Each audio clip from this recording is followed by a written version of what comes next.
Hello everyone, সবাইকে জানাই good evening. সবাই কেমন আছো? আশা করি সবাই ভীষণ ভালো আছো, আর আমিও কিন্তু খুব ভালো আছি।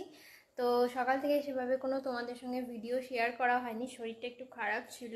চোখ মুখগুলো দেখো অন্যরকম লাগছে, শুকনো শুকনো হয়তো। তো যাই হোক, এখন একটু কাজ করছিলাম, কাজ বলতে একটু রান্না বসিয়েছিলাম। সকালে রান্না করেছি, কিন্তু কি মনে হলো একটু ডাল করি, তাই জন্য ডাল করেছি। ডালটা রান্না করছিলাম আর কি। ওবেলাতে একটু ইলিশ মাছের মাথা দিয়ে পুঁই শাক রান্না করেছিলাম, আর তার সাথে করেছিলাম আলুর দম আর করলা ভাজা। তো রাতে তো শাক খাওয়া যাবে না, আর শাক খাওয়া উচিত নয় রাতে। তো সেই জন্য আলুর দমটা আছে, ভাবলাম একটু ডাল রান্না করি, তারাও তোমাদের ব্যাক ক্যামেরা করে দেখাচ্ছি। আর তার সাথে করলাম একটু চাটনি, খেজুর আর আমসত্ত্ব দিয়ে চাটনি। ফ্রিজে একটু অল্প খেজুর ছিল আর আমসত্ত্ব ছিল, তো সেটা দিয়ে একটু চাটনি করেছি। তো চলো তোমাদেরকে একবার দেখাই।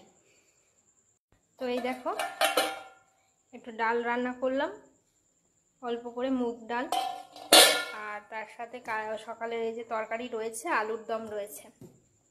আর একটা জিনিস দাঁড়াও, দেখো খেজুর আর আমসত্ত্ব চাটনি করেছি, এটা কড়াইতেই রেখেছি, এখনো ঢালিনি, তাই জন্য কালারটা হয়তো এরকম লাগছে।